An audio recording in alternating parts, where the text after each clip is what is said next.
Hey everybody, it's Jim here, and a few months ago I did a demo of a Harley Benton MR Modern that was inspired by one of those classic surf guitars from the 1960s, and I got quite a few comments saying, Jim, that's not even close to a representation of the real thing. You need to try one of the real ones at some point on this channel. Well, lo and behold, some of you still aren't going to be happy because this one isn't from the 60s, but this is an amazing reissue made in Japan in the 90s.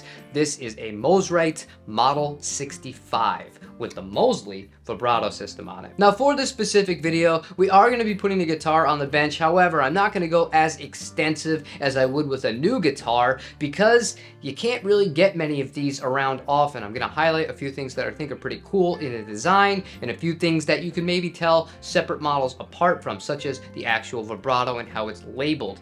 After that, we are going to get right into the sound samples, no kind of mini review or first impression section, and then I'll finish up by telling you what I think about this instrument, having done all of that. So let's get started. So this specific model is the Model 65. Whenever you're going to get one of these Kurokumo reissue guitars from Japan, your serial number is going to be right here on the 22nd fret. You're going to have Mosrite, if the pickups are original, branded on the actual P90 pickups here. Then you're going to have a vibrato system. Depending on the model that you get, you're going to have something written different here. This one is a Mosley, which is typical on the Model 65 and a few other models. And you get this bridge that at the time when this was engineered in the 60s had to have looked so ahead of its time. And one thing I just love about this guitar in general is it still has that kind of sci-fi Futurama kind of look to it, and I think it's absolutely cool for that. You do have the M's on the chrome knobs here, basic three-way selector switch, and that rounds about that. But I'd like to talk about the vibrato for just a second here. From far away, you might be thinking, what makes this all that different from a Bigsby? One of the major things that's a little bit different has to do with how this guitar is restrung. If you can see here, it just goes straight through these little staggered holes in between, and then right up to the tuners. So simple. Compare that with a Bigsby. If you're not using a Vibramate spoiler on it, you do have to take the ball end of these strings, wrap them around, hook them, then hold them tense so that you can actually bit the string through and restring it through the tuning peg. This guitar, absolutely none of those problems. String changes are an absolute breeze. Now the majority of this neck is pretty conventional in terms of the design. It is a bolt-on neck with a rosewood fingerboard on it, 22 frets. However, what makes this a little bit unique from many other guitars available on the market, this has the 0 fret and the aluminum nut. Now wrapping up this section of the video, this guitar weighs in at 8 pounds, 10 ounces, and this neck is one of, if not the slimmest as far as the thickness goes, that I have ever held in my hands. Now as far as the sound section goes, we're going to be using the Tone King Gremlin mic'd up by the SM57. You'll have to forgive me if I'm using a little bit more reverb than I typically would in one of these demos from the Strymon Volante, and yeah, it is what it is, guys. It's kind of a surf guitar. I'm going to kind of lean in that direction. Any additional drive will be from the Benson preamp.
one reason or another, once I started to play this guitar and the camera was rolling, I just felt like riding it out. I left in a section of that demo where it was just me actually riffing and trying to figure out how this guitar would sound in different kind of scenarios. So it's not a traditional demo where I pick out every single best clip. Yeah, we did that a little bit with the game parts, but I hope that, you enjoyed that little raw playing section during the clean parts. So with that out of the way, this guitar itself, the neck is very thin. This is one of the thinnest necks that I've played in quite some time. This is maybe 0.76, 0.75, I would say, at the first fret, that thin.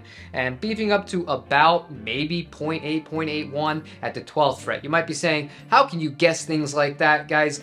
I work with calipers and so many different kinds of guitars. I'd be very willing to wager that I'm not too far off with that. But the actual shape of it is a C. Once I actually sat and really played with this guitar, and you kind of watch me kind of adapt to it on the fly here, I did get used to it fairly quickly. I still don't prefer it, but for somebody who does like a thinner neck, you will absolutely love this kind of guitar. And as far as the electronics go, this bridge pickup is absolutely killer. If this guitar only came with the bridge pickup, I think I would be able to live with just that, because with gain and clean, I think it just works extremely well. Even when I was pushing it a little bit more towards higher gain, it held up, in a very, very surprising manner. I was expecting much more feedback and hum, which is, typically associated with single coil pickups, even P90s, but it held out pretty well on that. So nothing but high praise in my book. Middle position, always a treat. I love those kinds of funk riffs and those kinds of tones. The neck pickup is a little bit dark, a little bit high output, but that's exactly what you're signing up for when you get an instrument like this. Very thick, very creamy, cool stuff if you're going for that kind of vibe on it. The vibrato and I have a love-hate relationship, but it's something that I think is very easy to address here. This spring on this specific guitar, I'm not sure when the last time this guitar really was played, and I say that because it feels like it needs a bunch of lubricant, like nut sauce, put onto it to kind of help refresh this spring in it, because it was not always returning back to pitch, and that's a sign that, this guy needs a little bit of work, or potentially, worst case scenario, a replacement spring. But that being said, the actual feel of it is really good, and I do like, compared to the Jaguar that I've been playing a lot, that this thing sits exactly where I leave it. It's a little benefit that not many people will love and appreciate, but coming from somebody where when I flick it down on some other guitars, it just goes flying, I like knowing it's going to stay in place and I can easily recall it should I want to for a next part. And the last thing I'm going to touch on here is the actual playability and the feel of this guitar, and compare it to the Harley-Benton MR Modern and other guitars that get some of the aesthetics or specifications right, but not everything. This guitar feels way better to play to me, and it has more to do with the fact that the scale length is 24.5 versus the Harley-Benton where it's 25.5. It feels much more compact in that sense, despite the fact that I prefer the neck thickness on the other guitar and some other models of this style of instrument. Getting that specification right is huge, and it also kind of mitigates the fact that, yes, this is a heavy guitar, 8 pounds 10 ounces. However, I feel like it balances really well. I'm not getting any dives, as you can see when I'm just sitting here playing it. It's a well put together instrument. I really enjoy playing it. It's just really feels like a time machine to me, even though this is a 90s reissue from Japan. But this guitar is for sale. I did not purchase this for myself. I had it listed about 5 minutes after I got it, and I made sure everything was in working order and there was no damage in shipping. If it is still available, somebody does have it at cart at the time of filming of this on Reverb. You could buy it there, or if you want a better deal and it is still available when I post this, I will leave a link in the description down below if this interests you. However, cool guitar. I highly recommend that you do try one of these out. If you are given the opportunity to play one in person, you might just love it, especially if you're down with these really skinny necks. But that's all I have for you guys today. If you enjoyed this video, please leave a like, comment, subscribe, and I'll see you on the next one. Take it easy.